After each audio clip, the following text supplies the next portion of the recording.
Let me ask you something. Have you ever sat across from someone, at dinner, in a meeting, on a park bench, and felt this strange, almost magnetic pull in the air between you? Like something unspoken was being communicated, but neither of you had said a word about it. You go home that night, and you can't stop thinking about them. You replay the conversation. You replay the way they looked at you. You replay that one moment when your eyes met for just a beat too long, and something in your chest did something you can't quite explain. And then the doubt creeps in. Do they feel this? Am I imagining things? Are these signs real? Or am I just seeing what I want to see? Here's the thing most people don't realize. When someone has genuinely fallen for you, when you have truly, quietly, deeply stolen someone's heart, they will almost never come right out and say it. Not at first, not in plain language, not in a clean, simple sentence that removes all the confusion. Instead, they communicate it in the most human way possible, through behavior, through patterns, through small, almost invisible actions that, when you know what to look for, are actually screaming something enormous. Psychology has studied this. Researchers have spent decades observing how human beings behave when they're emotionally attached to someone, when they're falling in love, when they've handed a piece of themselves over to another person without even fully realizing it. And what they've found is fascinating. Love, real love, the kind that takes root in someone quietly before they even know what hit them, leaves traces. It leaves footprints in behavior. It changes the way a person speaks, moves, listens, and responds. And today, we're going to decode every single one of those traces. Whether you're trying to figure out if someone feels something for you, whether you're curious about the psychology of attraction and attachment, or whether you simply want to understand the silent language of the heart better, this is for you. Stay with me, because by the end of this, you're going to see people very, very differently. Here are 20 silent signs you've stolen someone's heart.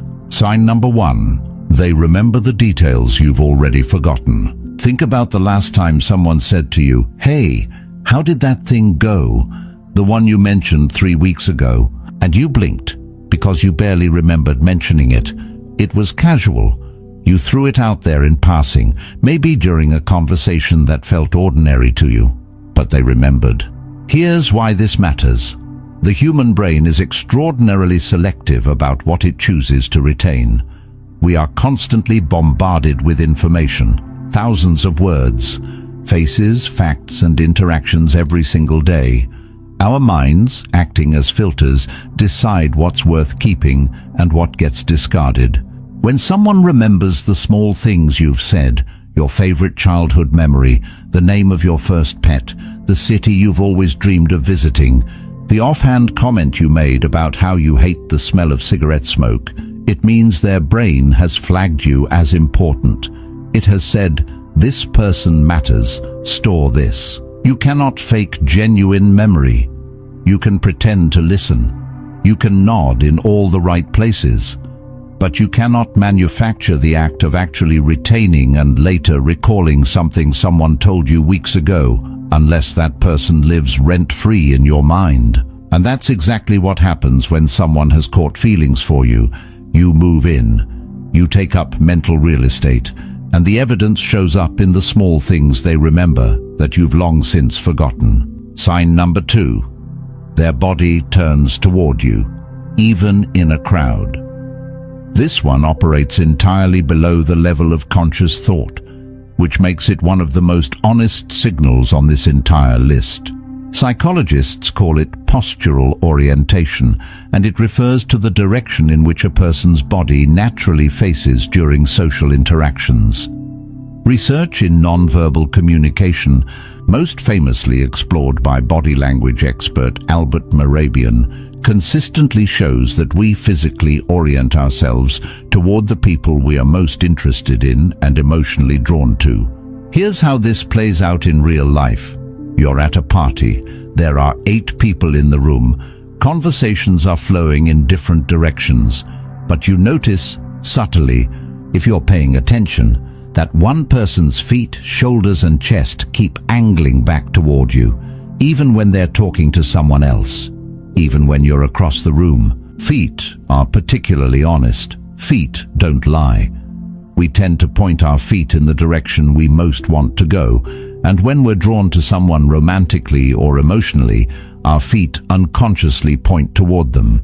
If you notice someone consistently orienting their body toward you in group settings, not just when they're talking to you, but in the peripheral movements between conversations, something in them is reaching toward you without them even knowing it. Sign number 3, they get slightly nervous around you, even if they know you well. People assume that nervousness means someone doesn't know you well enough yet, but psychology tells a different story. There's a concept in neuroscience and attachment theory, sometimes called heightened arousal, in the presence of an attachment figure. In plain terms, when someone is deeply connected to you emotionally, being around you literally activates their nervous system. Their heartbeat increases. Their palms may get slightly damp. They might stumble over a word they've said perfectly fine 100 times before. They might laugh a little too quickly, or touch their face, or lose their train of thought. This isn't immaturity. This isn't weakness. This is biology. When you've stolen someone's heart, you become significant, and significance is neurologically activating. The stakes feel higher in your presence because to them you matter more than almost anyone else in the room. And when things matter, the body responds with a low-level current of nervous energy. Watch for the subtle version of this, not full-blown anxiety, but a kind of heightened alertness that appears specifically when you're nearby. A slight change in their posture, a quicker smile, a voice that shifts pitch just slightly. These are the body's quiet confessions. Sign number 4, they find reasons to make contact, digital and physical. This one is both old and timeless. When someone has fallen for you, they will manufacture reasons to reach out. The text that starts with, "This reminded me of you," and the thing they're sending is something completely random, like a meme about a niche topic you mentioned once. The phone call that starts with, "I just had a question about," and then drifts into an hour of conversation about nothing in particular. In person, it's the slightly extended handshake, the brief touch on the arm to emphasize a point, the excuse to sit next to you when there were other seats available, the hand on your back for just a moment as you move through a doorway. Psychology calls this proximity-seeking behavior, and it's one of the most consistent markers of emotional attachment across all of John Bowlby's foundational attachment research. We seek closeness, physical and communicative, with those we are emotionally bonded to. The key word here is creates. They're not just responding to your messages, they're creating reasons to send the first one. They're not just ending up near you by coincidence. They're finding logical-sounding justifications to close the gap between you. It's one of the most unmistakable signs that you've settled somewhere deep inside them. Sign number 5. They mirror you, your words, your gestures, your energy. If you've ever noticed that someone started using a phrase you use, or crossed their arms the moment you crossed yours, or leaned back when you leaned back, you may have witnessed one of the most powerful unconscious signals in all of social psychology. Mirroring, also known as the chameleon effect, was extensively studied by researchers Chartrand and Barg in the late 1990s. Their findings were remarkable. People unconsciously mimic the postures, gestures and speech patterns of those they feel positively toward. And when people are mirrored back to themselves, they tend to feel more connected to and positive about the person doing the mirroring, even without knowing it's happening. In the context of romantic feelings, mirroring becomes even more pronounced. When someone has deep feelings for you, they begin to synchronize with you almost like a tuning fork responding to a specific frequency. They pick up your vocabulary. They start doing things you do. They adopt your rhythms. This is not imitation for the sake of flattery. This is the brain doing something it does automatically when it perceives someone as deeply important and desirable. It reaches toward them, trying to create harmony and connection at the most fundamental level of behavior. If you notice someone reflecting you back at yourself, take notice. Something real is happening. Sign number 6. Your happiness becomes genuinely important to them. There's a significant difference between someone who is nice to you and someone whose emotional well-being is genuinely tied to yours. When someone has given you their heart, even silently, your happiness starts to matter to them in a way that goes beyond basic human decency. They will notice when you're having a hard day before you've said anything. They will remember you mentioned you were nervous about something and follow up specifically about that thing. They will go out of their way, sometimes at genuine inconvenience to themselves, to make your life a little easier, a little brighter, a little better. The psychological term relevant here is empathic concern, and research by C. Daniel Batson distinguishes it from mere sympathy. Empathic concern involves actually being motivated to improve another person's well-being, not just feeling bad when they feel bad. When someone loves you quietly, your suffering bothers them in a personal way. Your joy lights something up in them. Your disappointment lands in their chest. This is not performance. This is what happens when two emotional systems become entangled, which is, at its core, what falling in love actually is. Pay attention to who consistently shows up for your emotional states, even the ones you haven't fully announced. Sign number 7, they become protective, subtly, not possessively. This is different from controlling behavior, and the distinction matters enormously. When someone has emotionally attached to you, acquired protectiveness tends to emerge. It might look like them walking on the outside of the sidewalk without making a show of it. It might be the way they subtly redirect a conversation when someone is being unkind to you. It might be how they remember to check in after you mentioned you had to drive home late, or how they'll hold the umbrella a little more in your direction without seeming to notice they're doing it. This instinct is deeply rooted in evolutionary psychology. The desire to protect those we're bonded to appears across all human cultures, because emotional attachment and the drive to ensure the safety of a valued person have always been intertwined in our species.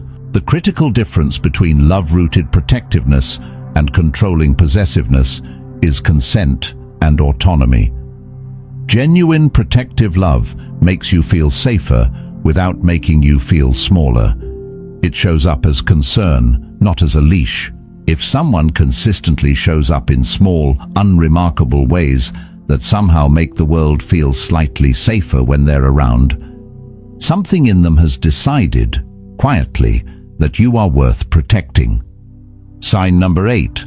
They're unusually honest with you. This might seem counterintuitive, but hear it out. When most people interact in social settings, there's a level of performance involved. We edit ourselves. We present polished versions. We choose carefully which opinions to share and which vulnerabilities to hide. But when someone has genuinely fallen for you, something different starts to happen. The guard comes down. They start telling you what they actually think, not to impress you, but because something in them trusts you. They share opinions that might not be universally popular. They admit to fears or failures they wouldn't casually mention to acquaintances. They tell you the truth, even when the easier thing would be a pleasant lie.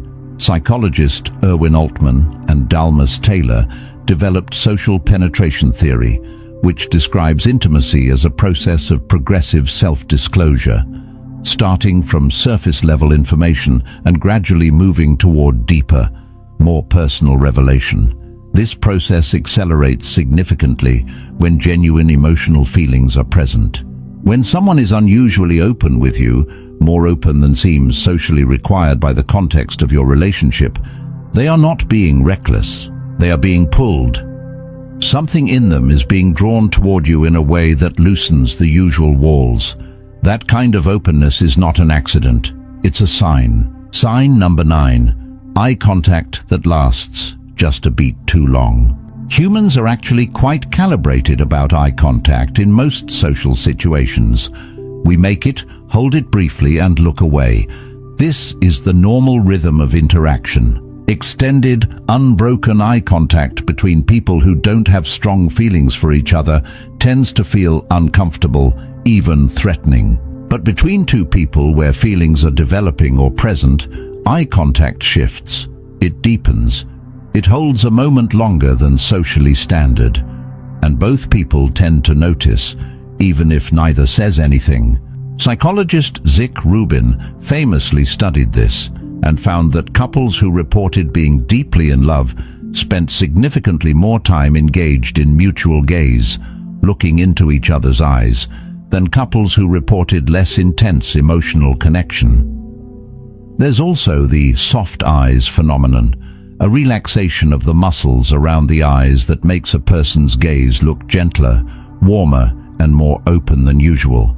This is involuntary. You cannot convincingly fake soft eyes on command. They appear when we feel safe with someone, when we're moved by them, when we're seeing them not as a social acquaintance to navigate, but as someone whose presence genuinely touches us. If someone's eyes tend to linger on yours, and there's a warmth in that gaze that feels different from ordinary conversation, trust that observation. The eyes have always been among the most honest parts of the human face. Sign 10. They bring up the future and include you in it. This one is subtle but significant. When someone has caught feelings for you, their future-oriented thinking begins to involuntarily include you. It might show up as something as seemingly simple as, "You'd love that restaurant. We should go sometime." Or, "There's this festival next summer. I feel like you'd be really into it." Or even, "I've been thinking about taking a trip. You seem like someone who would appreciate that kind of place."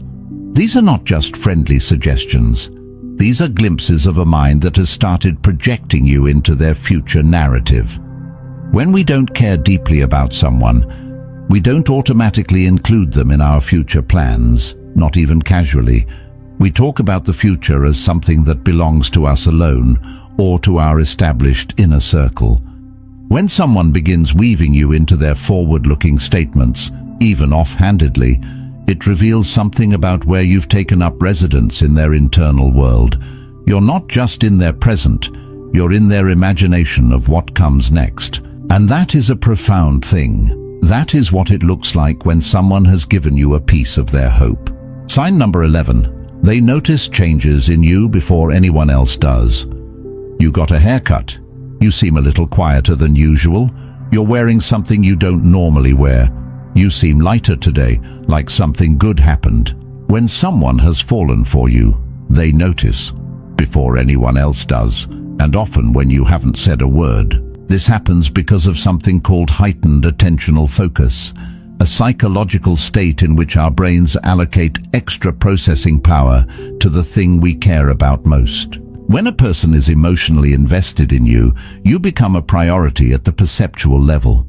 They are, quite literally, paying more attention to you than they're paying to most other people in their environment. This is why they catch the shadow crossing your face when something bothers you, why they notice the tiny smile you make when something pleases you before your laugh arrives, why they ask about your mood before you've volunteered any information. You have become for them something worth watching closely. And there is no better evidence of that than the fact that they see you, really see you, in a way that most people simply don't bother to. Sign number 12. They become invested in your interests. Before someone has feelings for you, your enthusiasm about a topic they don't share might be received politely. They'll smile, they'll nod, they'll wait for the conversation to move on. But when you've stolen someone's heart, watch what happens when you get excited about something. They lean in, they ask questions, not the performative kind, but genuine follow-up questions that suggest they were actually listening. They might go away and do their own reading about that topic. They might bring it up later unprompted. This is not pretending to care about what you care about. This is emotional contagion. the natural human tendency to become genuinely interested in the things that matter to the people who matter to us. When someone loves you or is falling toward love, your passions become interesting to them. Your world becomes something they want to understand, because understanding you feels to them like getting closer to something they deeply value. If someone is consistently curious about the specific texture of your enthusiasms, the things that light you up, the causes you care about, the art that moves you, that curiosity is not random. It's an expression of how much they care about the person having all those experiences. Sign number 13. They get quiet when you talk about someone else romantically. This one requires attention because it's brief and often quickly covered up. When you've stolen someone's heart and you mention someone you're dating, or someone you find attractive, or a romantic possibility in your life, something happens in the person who has feelings for you. They go quiet for just a moment. Something flickers across their face. Their energy shifts in a way that's subtle but real. Psychologists sometimes call this romantic jealousy reactivity, and it is one of the most involuntary emotional responses in human psychology. We cannot fully control our reaction to perceived romantic competition when our own feelings are genuinely engaged. We can recover quickly. We can redirect the conversation. We can smile and be supportive. But there's almost always a beat, just a fraction of a second, where the true feeling surfaces before they have time to put the social mask back in place. If you pay attention, you'll see it. Not as aggression, not as possessiveness, but as a quiet dimming. A brief pause, a too casual response that's working just a little too hard to sound unconcerned. That pause is a confession. Sign number 14. They speak differently when talking directly to you. Here's something fascinating that researchers have documented. People's vocal patterns, their pitch, their pace, their tone, actually shift when they're speaking to someone they have strong feelings for. Studies using acoustic analysis have found that people tend to lower their voice pitch slightly when speaking to someone they're romantically interested in. The voice becomes warmer. The pace slows down fractionally.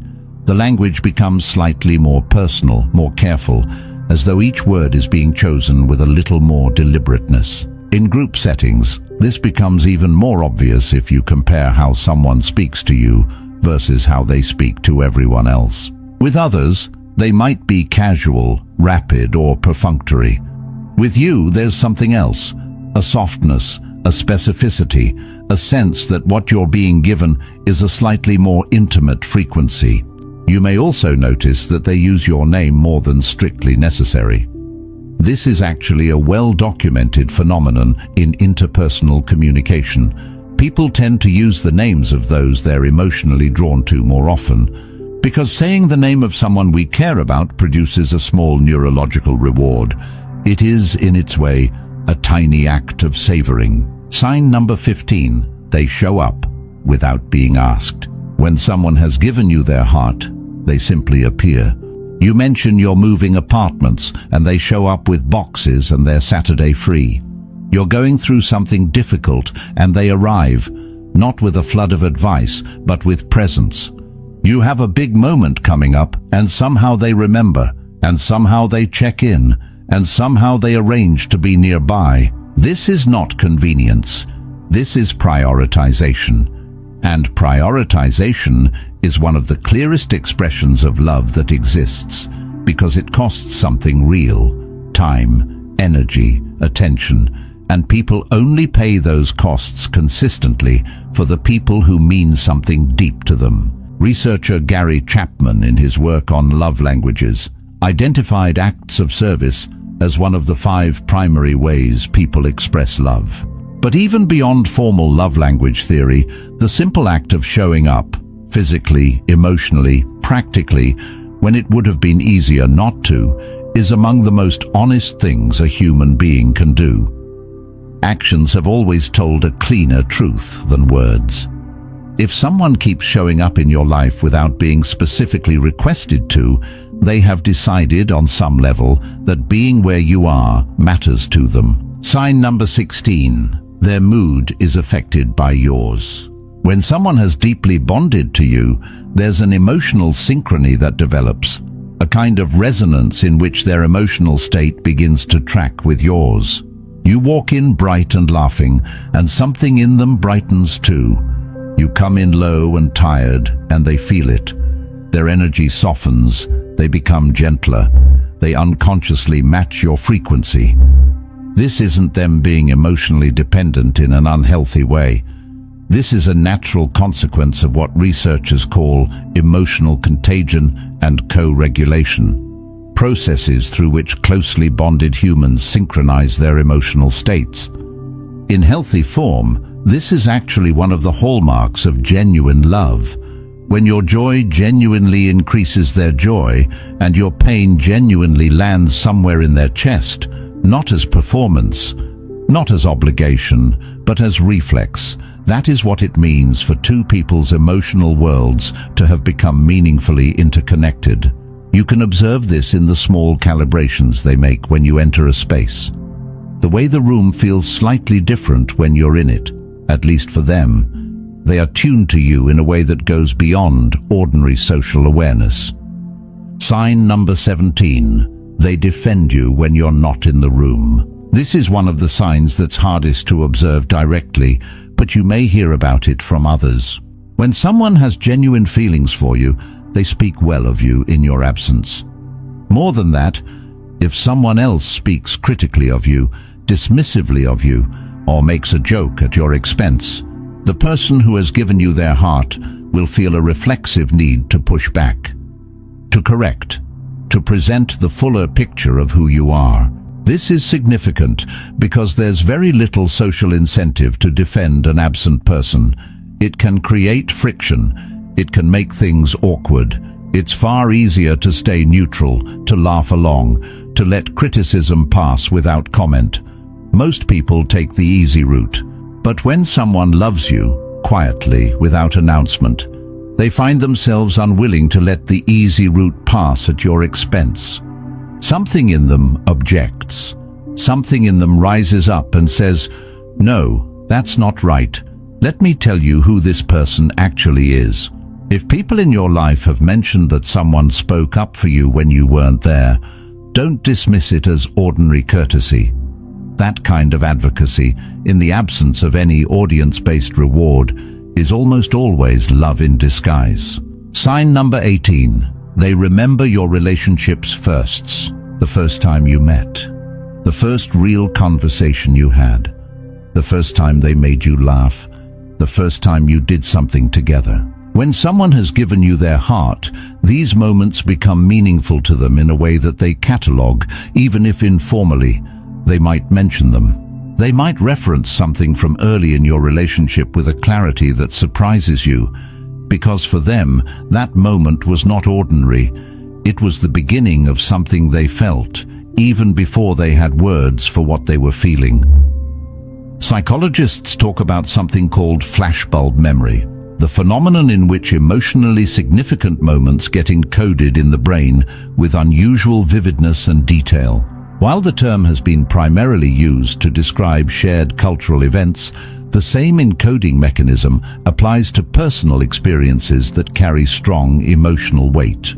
If someone recounts the details of how you first met with an accuracy and a kind of reverence that seems disproportionate to what seemed like an ordinary encounter at the time, they are telling you, without telling you, that it wasn't ordinary to them, that from their first encounter with you, something significant began. Sign number 19.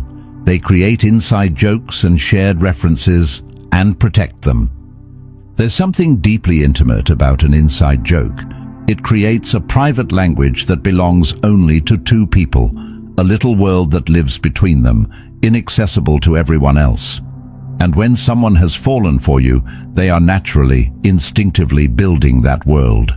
They reference something you laughed about together as a callback in later conversations.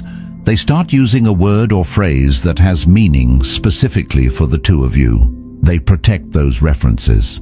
They don't explain them to others, don't share them casually, keep them as something that exists in the space between just the two of you. This is what relational culture building looks like in early and developing attachment. Shared references, private language, and inside humor are among the primary mechanisms through which two people construct an us. A relational identity that is distinct from either of their individual identities alone. The act of creating and maintaining these shared references says, I am building something with you. I have a world with you in it, and I tend to that world, and I do not want to dilute it by spreading it too thin. If someone keeps adding threads to the private tapestry between you, this is one of the most tender signs of all. Sign number 20. They look at you when something funny, beautiful, or significant happens. This last one is perhaps the most quietly devastating of all. Something funny happens. A joke lands perfectly. Something beautiful passes. A sunset, a piece of music, a perfect, unexpected moment. Something significant occurs in a group you're both part of, and they look at you first. Not at the funny thing, not at the beautiful thing. At you. Because when we love someone, when we've given them a piece of our heart, even if we haven't said so, we want to know how they experienced the moment. We want to share the experience through their eyes as well as our own. We instinctively turn toward them as a reference point, as a companion in the moment, as the person whose reaction to life matters to us more than the reactions of almost anyone else present. This is sometimes called social referencing in developmental psychology, and it appears early in human life. Babies look to their caregivers' faces to interpret experiences. But it persists throughout adulthood, and in adult romantic attachment, it takes on profound meaning. The person who looks at you when something happens, before they look anywhere else, is the person to whom you have become a primary reference point for life itself. And that is not a small thing. That is, in its quiet way, everything. We've covered 20 signs, and here is what I want you to sit with as we close. Love, in its early and genuine form, is almost never loud. It is not a grand announcement. It is not fireworks and declarations in crowded spaces. It is 1,000 small things accumulating quietly, like snow falling in the dark. You don't hear it. You don't watch it happen, but you wake up in the morning and everything is covered. When you've stolen someone's heart, you will almost certainly know it before they say anything, because the body, the behavior, the attention, the energy, all of it will be speaking a clear and consistent language if you know how to listen. The signs we've talked about today are not a checklist to obsess over, and I want to be clear about that. Human beings are complex. Context always matters. One sign in isolation could mean many things, but multiple signs appearing together consistently over time, that is a pattern, and patterns are how the truth reveals itself in human behavior. What this conversation is really about, underneath all the psychology, underneath all the research and the terminology and the behavioral analysis, is the fundamental human experience of being seen, of mattering to someone, of having moved through someone else's life in a way that changed the landscape of their inner world. If you recognize some of these signs in someone around you, I hope this helps you trust what you've been sensing. Your intuition about people is more sophisticated than you've probably given it credit for. The feeling that something is there, that something real and significant is happening between you and another person, is often not imagination. It is perception. It is you reading, accurately, the silent signals that someone's heart has been broadcasting this whole time. And if, as you've listened to this, you've found yourself recognizing these behaviors in how you act around someone, well, maybe the question is not whether you've stolen someone's heart. Maybe the question is whose heart you've already given away without quite realizing it. Because love, when it's real, tends to move in both directions, and the signs, if you look closely enough, are everywhere. Thank you for being here.